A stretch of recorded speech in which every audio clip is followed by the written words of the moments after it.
In this film, the term Comprehensive Sexuality Education, or CSE, does not refer to sex education programs in general, but rather to a specific form of graphic sexuality education. CSE is designed to change the sexual and gender norms of society, promotes high-risk sexual behaviors, and encourages even the youngest of children to experiment sexually.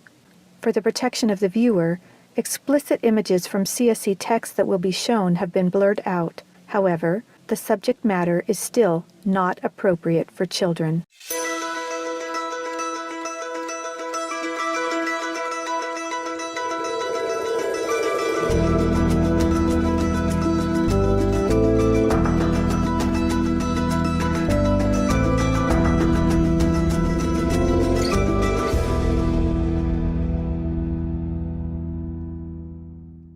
This is definitely an attack on healthy family life. It will affect your economy.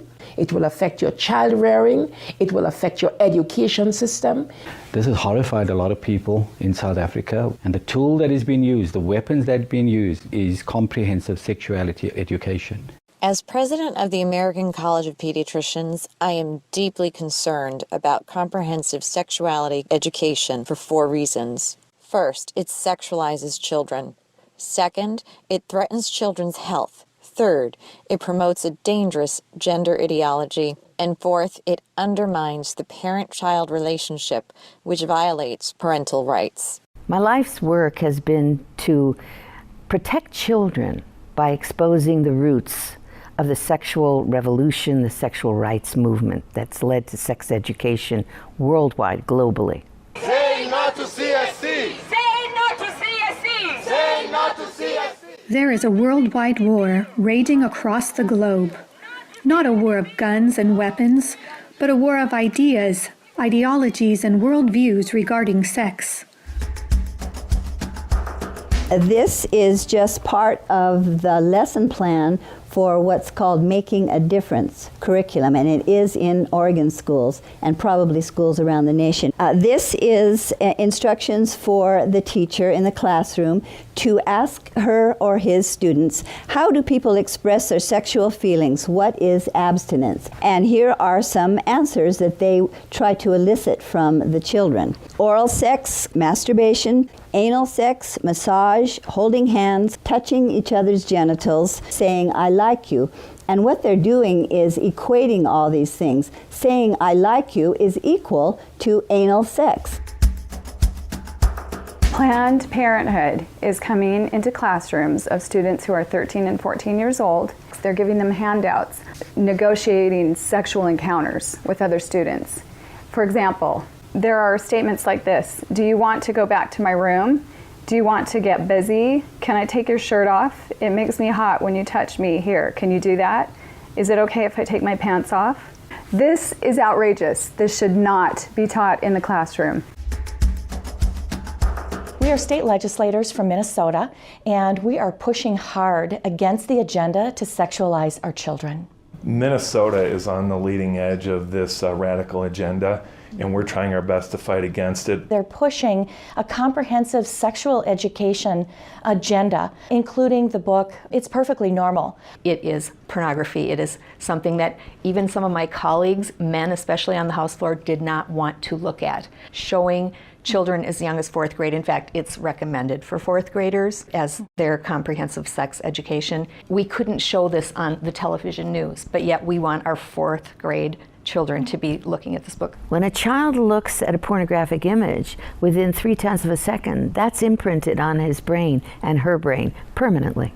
We know that there's an action that takes place which is called mirroring images, so that children will want to or will act out what they see. In the name of sexuality education, children are seeing obscene materials that have been ruled by Congress and by the Supreme Court impossible to show to children. where we in Latin America, we still have a lot of poverty. We have communities that don't have fresh water, that don't have electricity, children that cannot finish even primary school. Focus is completely shifted from basic needs to this very idealized agenda. They get comprehensive sexual education without the consent of parents, taking and deconstructing also the family. They have really concerning campaigns for children. The strongest one is "We demand sexual education, impossible to live without it." One of them is called "Put It On." They have elementary students as young as 9 years old. Then they teach them how to wear a condom. And they have this plastic genitalia, and they even have young girls. They're teaching them how to put a condom on a male genitalia and boys how to put a condom on a woman's genitalia without the knowledge and consent of the parents. Most people are unaware that International Planned Parenthood Federation, also known as IPPF, is one of the largest providers of graphic, comprehensive sexuality education programs. With 65,000 service points in over 170 countries, this should concern governments and parents everywhere. My brother Luigi and I had an opportunity to go to the United Nations and give a speech on the UN floor. First, my brother explained about how we became orphans when both of our parents died of AIDS. I told him how Planned Parenthood was passing out a booklet for HIV-positive youth at the United Nations called Healthy, Happy, and Hot. This is for the kids who have AIDS. The booklet says its purpose, and I quote, "To support your sexual pleasure." It tells youth they can have sex in different ways. It teaches about sexual pleasure through masturbation, with same-sex partners, and even if you are drunk. One of the most disturbing things I think that I've ever seen as a physician, this pamphlet called Healthy, Happy, and Hot, put out by International Planned Parenthood Federation, tells young people, and you have the right not to disclose your HIV status to a sexual partner if you're not comfortable. I was just so offended at the booklet that Planned Parenthood put out, inviting people living with HIV to engage in the very acts that would harm them. It's all about rights instead of health. It also tells young people that are HIV positive that if they decide with their partner not to wear a condom, that's their decision. It's just this kind of information. It's so unbelievable to me as a physician. This kind of message was a death sentence to not only both of my parents, but also my brother Rogerio.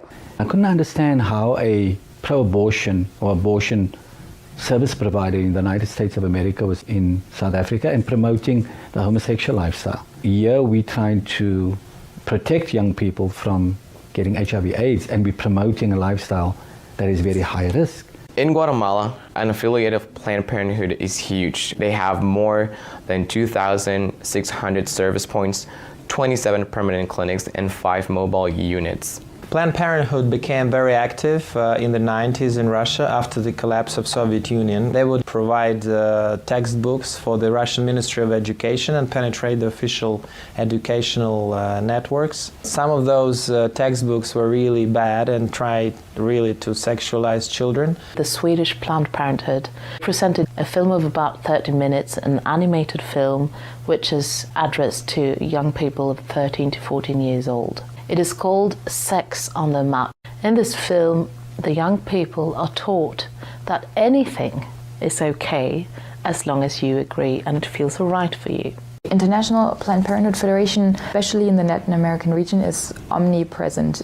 Be it at the mission at the United Nations, the person, for example, working on the actual language, drafting the document, is a direct International Planned Parenthood affiliate. We see the same thing in the Mexican government. They're usually the #1 advisor, be it to the mission. They have a direct influence on the outcome documents, on what is established, what is negotiated at the UN. Planned Parenthood is one of the largest organizations in the world pushing sexual health and reproductive rights. What they mean by that is not so much about reproducing. It's not about health care for babies, for mothers who want to have babies. It's trying to prevent the birth of babies. Many of the key players that are advisors to the representatives of various countries, they're actually directly linked to International Planned Parenthood Federation. It's really striking how International Planned Parenthood Federation plays such a big role, and what we just can't put our finger on is how that happened. Margaret Sanger, the founder of Planned Parenthood Federation, she was part of the eugenics movement that she referred to black people as the weeds of society. She believed in this ideology that the weak people in society should be weeded out. They masquerade themselves as, an agency here to help Africa plan its population. What they're trying to do is to suppress the African population. They do it through education, making sure that whatever reproductive health care is wanted is in the direction of not having children. The It's All One curriculum, also promoted by International Planned Parenthood, reveals the multiple manipulative tactics used to indoctrinate and sexualize children through CSE.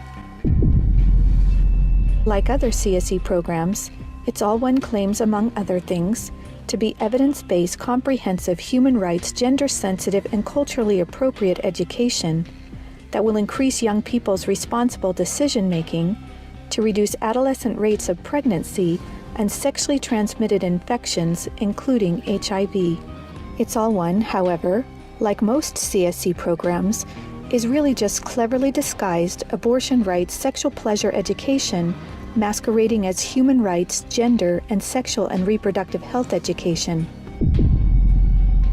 It indoctrinates youth in radical feminist ideologies regarding power, privilege, and equality.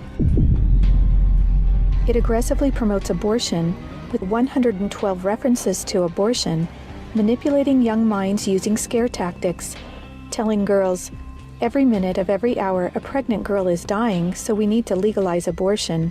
Students are then required to read stories of girls who have had abortions so they can learn to walk in her shoes in the decision to have an abortion. Like other CSE programs, It's All One has an obsessive focus on sexual pleasure, mentioning sexual pleasure 62 times. It promotes multiple sex acts, the idea that one sexual practice is not better or worse than another, and instructs children on how to stimulate themselves or their partner to orgasm. Children are also asked to read personal stories about feeling sexually attracted to someone of the same sex. It also helps students identify the skills they need to be able to negotiate comfortable sexual relationships, and claims there is no right age to have sex, and that each person has to determine when he or she feels ready to have sex. To explore their readiness, children fill out a worksheet that infers children are ready to have sex when they are feeling close to the other person, when both of you want to have sex, when you are feeling sexually attracted to the other person, and when you're feeling comfortable about telling the other person what feels good sexually. It teaches that human rights encompass sexual rights, including alleged rights to all persons to sexual expression and the right to seek sexual pleasure. Students are also given a list of problems they can work on or advocate for, such as adolescents don't have access to sexual and reproductive health services, and where abortion is illegal, it is dangerous. It's All One curriculum has been in high demand since it was launched several years ago at the United Nations, with requests coming from more than 150 countries and from every state in the United States. This program has been taught to children across the world.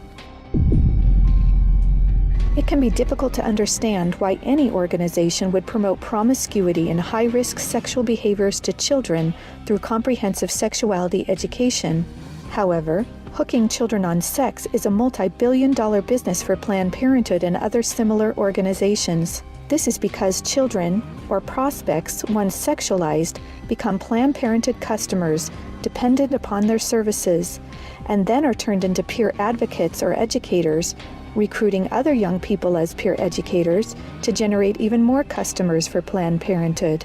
Some of the lucrative, youth-friendly services Planned Parenthood and their partners provide include sexual and reproductive health counseling, contraceptive counseling, including emergency contraception, abortion services, sexually transmitted infections including HIV prevention, treatment, and counseling, and now they even provide transgender hormone services. Planned Parenthood aggressively and quite successfully lobbies governments and the United Nations for millions of dollars annually to fund their multiple services and programs, including CSE. Some of their top executives receive high six-figure salaries, yet most governments are completely unaware of their true sexual agenda. Just looking into the next years in the context of the Sustainable Development Goals, that determines the agenda for the next 15 years. The voice is very, very biased. It's just International Planned Parenthood Federation and their affiliates who actually make the suggestions. The United Nations is also aggressively pushing CSE for children worldwide. A prime example of this is the International Guidelines on Sexuality Education, published by UNESCO in cooperation with UNFPA.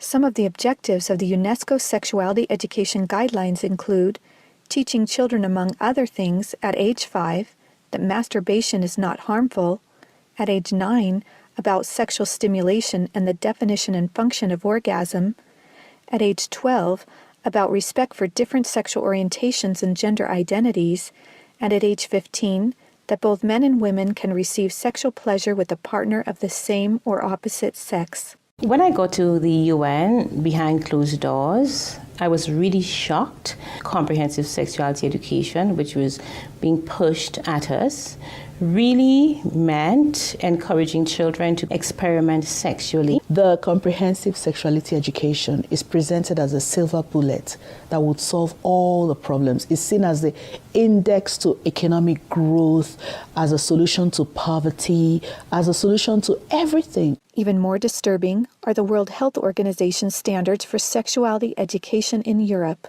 These standards actually suggest that children ages 0 to 4 should be given information about enjoyment and pleasure when touching one's body parts or masturbation, and given the right to explore their gender identities. For ages 4 to 6, children should be taught about same-sex relationships and respect for different norms regarding sexuality. For ages 9 to 12, the differences between gender identity and biological sex, and about their sexual rights as defined by International Planned Parenthood Federation. And finally, for ages 15 and up, children should learn to celebrate sexual differences, about violations of their sexual rights, and their alleged right to abortion. The UN's Children's Agency, UNICEF, also promotes comprehensive sexuality education, and as far back as 1999, UNICEF was also found to be promoting the sexual pleasure agenda. For example, on page 89 of a UNICEF-published Sexual and Reproductive Health Manual for Pregnant Teens in Mexico, UNICEF listed situations in which one can obtain sexual pleasure that included sexual responses directed towards inanimate objects, animals, minors, and non-consenting persons. The way they're doing this is to actually penetrate our schools. And so once it changes at the policy level, then we'll probably have no control over what is taught in the schools and who teaches it. An online CSE program for African youth called The World Starts With Me tells children that sexuality includes French kissing, oral sex, and masturbation. It then tells them it's their own choice if they want to lose their virginity. It shows children pictures of naked girls and boys in various stages of development, and then ask them to point out differences in their private parts. Parents likely will never know, as it is all done online away from home. This program has been found in Kenya, Uganda, Ethiopia, and Ghana, and is probably in many other African countries. We have had several high-level visits to Jamaica and the Caribbean from Prime Minister David Cameron of the UK, from the Secretary General of the UN Ban Ki-moon, and from President Barack Obama. This is about pressuring the Caribbean to accept the sexual rights campaign. Letters have been written, try to get the Nigerian delegation to actually yield in matters of comprehensive sexuality education. The UN is for all countries, great and small. As such, it should not be used as a platform to advocate tendencies, ideologies, or ways of life that are at variance with its core principles and mandates. Many times we're cornered by other delegations seeking to impose a radical sexual agenda. We were confronted with a text that was replete with controversial issues, extremely divisive in nature. The Nigerian government was actually told by the Western countries that if they do not give in, that they will be denied foreign aid. Let me express serious concerns regarding UNFPA's attempt to discredit the government of Nauru and its permanent mission to the United Nations during these negotiations. UNFPA has tried to convince my country to change our positions on issues such as reproductive rights and comprehensive sexuality education. Harassing my capital or going through UNFPA's regional office in the Pacific will not change my country's position. Madam Chair, does the UNFPA think it can do this because Nauru is the smallest member state of the United Nations? The interests of organizations like UNFPA and IPPF is to get parents out of the picture and to radicalize and sexualize children. At the UN, if parental rights is being proposed in a document, it's thrown out. A report by the United Nations Special Rapporteur on the Right to Education, issued to the UN General Assembly, claimed that children have a right to comprehensive sexuality education, aimed, among other things, at abolishing guilt feelings about eroticism, and that will teach about the importance of sexual diversity. In comprehensive sexuality education, the approach is to celebrate sexual freedom or sexual license, to celebrate experimenting from a medical perspective. When sexual freedom is the priority, then sexual health is going to suffer. You just can't have it both ways. If a sexual education program is teaching a child or leading a child towards multiple sexual relations, early introduction to sexual intercourse, it is, by the data, a public form of sexual abuse. Out-of-wedlock births are going to skyrocket. They're going to have many more abortions.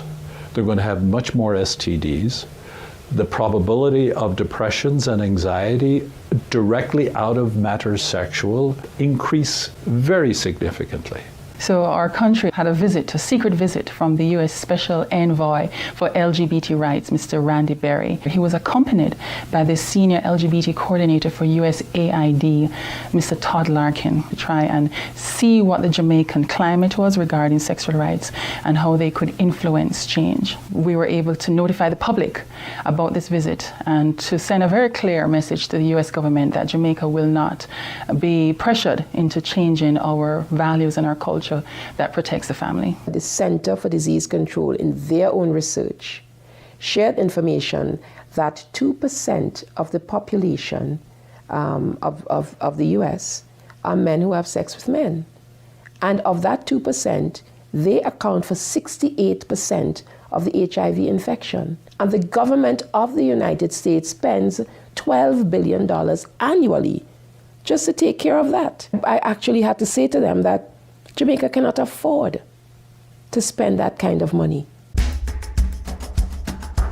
One of the handouts that concerns me the most is called the Genderbread Person. They teach that gender is a spectrum, that you can choose to be whatever you want. You could be all female one day and the next day feel like you're neither female or male. Frankly, it's confusing. It's a mental molestation. We're confusing these kids as to what they are. The greatest medical fraud in history is to tell someone that they can change gender. I lived as Laura Jensen for 8 years. I discovered that biologically it is categorically impossible to change a man into a woman. My life was completely torn apart. We have a whole specialty in medicine called gender-specific medicine. Did you know there's male and female kidneys, male and female hearts? If there's a woman who needs a kidney transplant, she will do better with a kidney transplant from a woman, because a kidney from a male,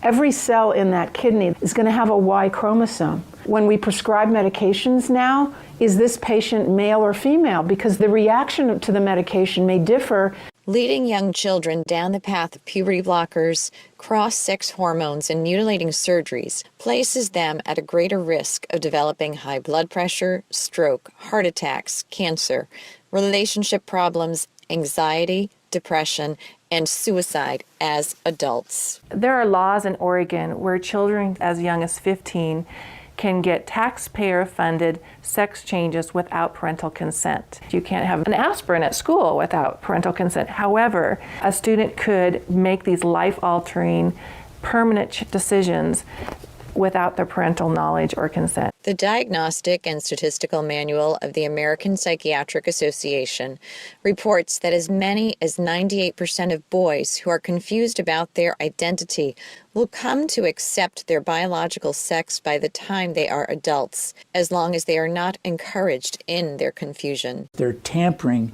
with the core identity of these young people and confusing them. This is the enemy of my children and my grandchildren. And it's digging down into the core of being male and female, of our identity as persons, of our family life, of our children. The Minnesota State High School League created policy in sports which broke down the barriers of what gender identity actually is. They are no longer allowed to tell students you can or you cannot use a particular bathroom. The girls in the school that would actually try sometimes to go into the bathrooms just to get away from a boy, but now that's no longer possible because these boys can follow them right in. Comprehensive sexuality education programs are disguised under many names. They may be called comprehensive sex or sexual education, education on human sexuality, reproductive health education, information on sexual and reproductive health, family life education, teen pregnancy prevention, rape prevention, anti-bullying programs, HIV/AIDS prevention, and sometimes even abstinence or abstinence plus education. CSE programs usually falsely claim to be age-appropriate, evidence-based, healthy sexuality education that will prevent teen pregnancy, sexual abuse, STDs, and HIV.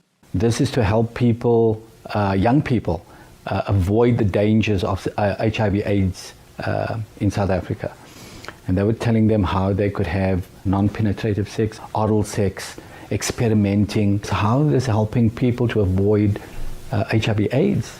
This pamphlet, or zine as they call it, is called Dry Humping Saves Lives. This means abstinence. So they suggest that children masturbate or masturbate in front of a mirror or in front of one another. Anal sex, oral sex, grinding, sleeping together, caressing, sexting. They suggest sexting, which would be getting your groove on, fluid-free, and again, this is abstinence to them, so they're actually encouraging sexual experience for children and calling it abstinence. Sexual rights, sexual education movements began with Dr. Alfred C. Kinsey. He was a professor at Indiana University. His book, Sexual Behavior in the Human Male, purported to say that everyone in the world was engaged in massive sexual promiscuity, that it was a global pattern of sexual behavior. Kinsey claimed that the research published in his book proved that children are sexual from birth, that children could engage in sex with no downside, no problem at all. Kinsey actually had pedophiles measure with a stopwatch how many children could achieve what he called orgasms within a 24-hour period. In his book, Kinsey defines orgasm for these children as fainting, as having convulsions, as screaming, as fighting to get away from the partner, what he called the partner. Kinsey documented the sexual abuse of children on Table 34 in his book. Table 34 documents the sexual abuse by pedophiles of children from 5 months of age to 13 years, 317 children in that one table alone. The so-called research then, exploitation of these children, became the philosophies behind the entire structure of modern sexual education globally today. Today, comprehensive sexuality education is based on this philosophy that children are sexual from birth, created by Kinsey. Three main organizations that promote Kinsey's harmful sexual philosophies are the Kinsey Institute, Planned Parenthood, and the Sexuality Information and Education Council of the United States, also known as SIECUS. In fact, Mary Calderon, the main founder of SIECUS, was the former medical director for Planned Parenthood, and a former Kinsey Institute director, Wardell Pomeroy, was also a founding board member of SIECUS. These three organizations are all accredited by the United Nations and use their UN status to promote Kinsey-based sexuality education to children across the world. Say no to CSC! Say no to CSC! Say no to CSC! Say no to CSC! We have tried to stop it. We have tried to break the consensus and ensure that comprehensive sexuality education has no place in the United Nations agreed language. We've got to stop it. We've got to use everything at our disposal. We have to stand together to stop this attack against our children.